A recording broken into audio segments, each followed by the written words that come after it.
Hello my dear student, कैसे हैं आप लोग। उम्मीद करता हूँ आप अच्छे से होंगे और इस लेक्चर सीरीज़ का मज़ा उठा रहे होंगे।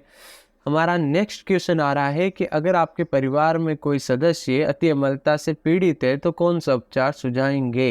ये तो अब सारे सवाल वापस से क्या है, रिपीट हो रहे हैं, ठीक है ना, ताकि आपका कॉन्सेप्ट और ज़्यादा क्लियर हो सके। आपने कभी इनो की एड देखी होगी, उसमें हम देखते हैं कि एसिडिटी से परेशान होने के लिए आपको इनो लेना चाहिए। अब एसिडिटी का मतलब ही होता है बेटा एसिड ज़्यादा हो जाना। आपको पता है हमारा उधर हाइड्रोक्लोरिक एसिड उत्पन्न करता है और ये हमारे जो उधर है उसको बिना नुकसान पहुंचाए भोजन को पचाता रहता है लगातार। लेकिन कई बार ऐसी स्थिति आती है कि वहाँ पर अपच की स्थिति आप कह सकते हो कि जहाँ पर अम्ल की मात्रा ज़्यादा हो जाती है। इससे पेट में जलन और दर्द अनुभव होने लगता है। इसे अपन क्या कहते हैं, एसिडिटी। अब एसिडिटी को हटाने के लिए हमें एंटी एसिड का प्रयोग में लेना चाहिए। एंटी एसिड में प्रीवियस लेक्चर में आपको समझा चुका हूँ, ठीक है ना, इसलिए यहाँ पे मैं ज़्यादा डिस्कशन नहीं करूँगा। तो आप प्रीवियस वाले लेक्चर इजीली देख सकते हैं, यूट्यूब पर हैं। जो अम्ल के आधिक्य को उदासीन कर देता है, इसलिए मैग्नीशियम हाइड्रोक्साइड जैसे दुर्बल सारकों का प्रयोग कर सकते हैं। नेक्स्ट क्वेश्चन है क्रिस्टलन जल क्या है। क्रिस्टलन जल क्या है बेटा, एक लवण के इकाई सूत्र को लिखने के लिए जल के निश्चित अणुओं की संख्या को क्या कहते हैं, क्रिस्टलन जल कहते हैं। जैसे क्रिस्टलन जल युक्त यौगिकों के 2 उदाहरण बताइए, इनको गर्म करने पर क्या होगा। बहुत ईजी सा सवाल है।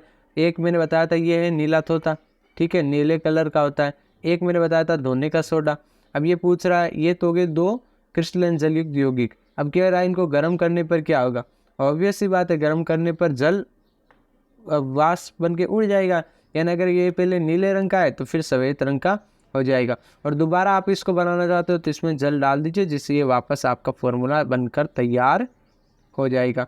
उसके बाद में आता है धोने के सोडे को गर्म करोगे तो क्या होगा बताइए। ये भी जल के अणु त्याग देगा और सोडियम कार्बोनेट बना लेगा। यहाँ पे 2 लगाइएगा, वरना ये हमारा जो फॉर्मूला है वो गलत हो जाएगा, ठीक है ना। इजी से क्वेश्चन आ रहे हैं क्योंकि आपका बेस मजबूत हो चुका है पहले से। नेक्स्ट क्वेश्चन आ रहा है हमारा कि कैल्शियम सल्फेट के अर्धहाइड्रेट को प्लास्टर ऑफ पेरिस क्यों कहा जाता है। ये भी तो मैं पहले बता चुका हूँ क्यों कहते हैं, क्योंकि इसका सबसे पहले निर्माण पेरिस के निकट हुआ था। पेरिस में हुआ था, जिप्सम की बहुत बड़ी मात्रा में कैल्शियम सल्फेट अर्धहाइड्रेट का निर्माण किया गया था, इसलिए इसे प्लास्टर ऑफ पेरिस कहते हैं।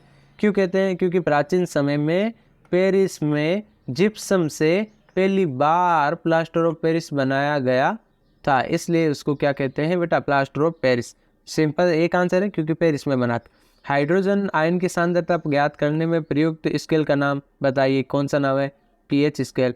किसने दिया था, सोरेनसन ने दिया था। कब दिया था, 1909 में दिया था। अम्लीय वर्षा का कारण व इसके दुष्प्रभाव बताइए। अम्लीय वर्षा किसे कहते हैं, जब वर्षा के जल का पीएच मान 5.6 से कम हो जाता है तब उसे क्या कहते हैं, अम्लीय वर्षा कहते हैं। सर अम्लीय वर्षा क्यों कहते हैं, क्योंकि इसका पीएच मान कम हो गया। पीएच मान कम होते बेटा अम्ल हो जाएगा ना, इसलिए अम्लीय वर्षा कहते हैं। ठीक है सर, ये तो समझ में आ गया। अब सर इसका पीएच मान कम क्यों हो गया, अरे पहले ही आपको बताया भाई, आप प्रीवियस वाले लेक्चर देख के नहीं आते। मैंने क्या कहा था कि जो अम्लीय ऑक्साइड हैं वो ऊपर जाते हैं और अम्लीय अम्लों का निर्माण करते हैं। जैसे SO2 जाता है, NO2 जाता है, ये सल्फ्यूरिक एसिड, नाइट्रिक एसिड का निर्माण करते हैं, जिससे वर्षा का पीएच मान 5.6 से कम हो जाता है और ये अम्लीय वर्षा हो जाती। अब कह रहा है कि इसके 2 दुष्प्रभाव लिखिए। अरे बेटा जब वर्षा होगी तो आपके खेत में गिरेगी ना, इससे मिट्टी की जो पीएच मात्रा है वो भी कम हो जाएगी, यानी मिट्टी भी अम्लीय हो जाएगी, जिसके कारण आपकी फसलों को नुकसान पहुंचाया जा सकता है।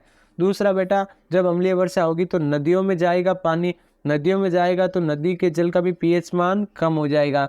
ऐसे में वहाँ के जीवधारियों के लिए भी जिंदा रहना मुश्किल हो जाएगा, ठीक है। इसी तरीके से अम्लीय वर्षा के संपर्क में आने पर आपको चर्म रोग यानी चमड़ी का रोग भी हो सकता है।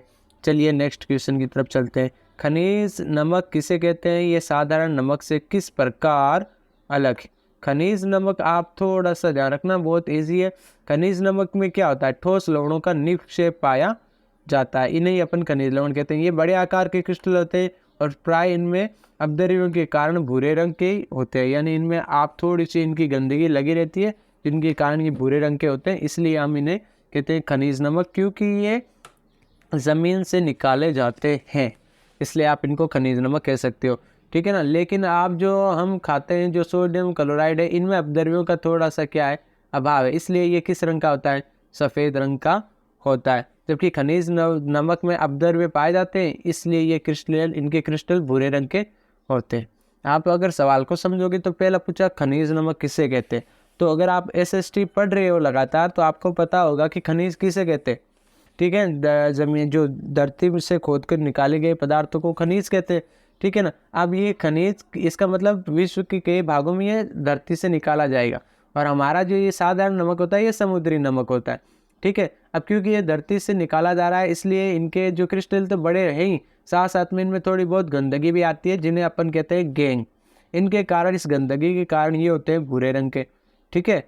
ये किस रंग के हो जाएंगे, भूरे रंग के। और हमारा जो नमक है उनमें अपद्रव्य नहीं होता, उनमें गंदगी नहीं होती, इसलिए वो सफ़ेद रंग का होता है। यही दोनों में मेनली डिफरेंस है। अगला सवाल आ रहा है, थोड़ा सा बड़ा सवाल रहेगा, इसमें अपन एक साथ ही 4-5 क्वेश्चन करने वाले हैं। दैनिक जीवन में पीएच के महत्व की विवेचना कीजिए। तो फिर सबसे पहले आपको पीएच स्केल के बारे में या पीएच के बारे में पता होना चाहिए। पीएच का मतलब हो गया विलीन में उपस्थित हाइड्रोजन आयन की सांद्रता, ठीक है। पी का मतलब पुष्पांश होता है, मैंने बता दिया, जिसका अर्थ है शक्ति। इस पर 0 से लेकर 14 तक के नंबर लिखे रहते हैं। अब दैनिक जीवन में पीएच का महत्व किस प्रकार से, जैसे आपको याद रखना, पहला आ जाएगा पौधे एवं पशु के लिए पीएच, ये काफ़ी संवेदनशील होते हैं, ठीक है ना। हमारा शरीर भी लगभग 7 से 7.8 पीएच के बीच में काम करता है। जीवित प्राणी के लिए एक निश्चित पीएच पर ही जीवित रहना संभव होता है। दूसरा, वर्षा के जल के जब पीएच के मान 5.6 से कम होती है तो अम्लीय वर्षा होती है, मैंने अभी जस्ट बताया ये आपको। और अम्लीय वर्षा से जब जल नदी में प्रवाहित होता है तो पीएच का मान कम हो जाएगा, और ऐसे में वहाँ के जीवों के लिए ज़िंदा रहना थोड़ा सा मुश्किल हो जाएगा। तो आप कहोगे सर ये गैसें जाती कैसे हैं ऊपर। बेटा, आप जो वायु प्रदूषण करते हो ना, उनकी वजह से, हम सब जो वायु प्रदूषण करते हैं उनकी वजह से जाता है, ठीक है ना। कठिन हो जाएगा, पहला पशुओं के लिए और जीवधारियों के लिए। दूसरा, उपज में महत्व, मैंने आपको ये भी कहा था कि जब ये पीएच, ये वर्षा है जब आपके जाएगी खेतों में, जिसके कारण वहाँ की मिट्टी का पीएच मान भी कम हो जाएगा, वो मिट्टी भी अम्लीय हो जाएगी। इसलिए आप किसान लोग उसमें, हम सब किसान लोग उसमें क्या मिलाते हैं, चूना मिलाते हैं। इससे मिट्टी क्षारीय प्लस अम्लीय उदासीन होकर उचित पीएच मान पर हमारी अच्छी फसल आप प्राप्त कर सकते हो। तीसरा आता है हमारा पाचन तंत्र में महत्व। मैंने भी आपको बताया था कि हमारा उधर हाइड्रोक्लोरिक एसिड उत्पन्न करता है, ये उधर को बिना हानि पहुंचाए भोजन को पचाता है। जब अपच हो जाएगा तो अम्ल की मात्रा बढ़ जाएगी, जिससे पेट में जलन हो जाएगी। इस जलन को कम करने के लिए, इस अम्ल को कम करने के लिए हमें एंटी एसिड का प्रयोग करना चाहिए, ठीक है ना। अब आप सब कह रहे हो कि सर हमने तो पीएच का महत्व देख रहे हैं। अरे सवाल में तो पीएच का महत्व दे रखा है, हम पीएच का महत्व ही देख रहे हैं। अगर हमें पीएच वैल्यू पता नहीं होती, हमें ये पता नहीं होता कि भाई 7 से कम होने पर अम्लीय है, तो हमें कैसे पता चलता कि हमारे पेट में अम्ल ज़्यादा हो गया तो हमें क्षार का प्रयोग करना चाहिए। तो सवाल एकदम हमारा सही जा रहा है, ठीक है। मैं चलो उसके बाद में देखो ज़रा, नेक्स्ट वाला हो जाएगा पीएच में परिवर्तन के कारण दंत क्षय।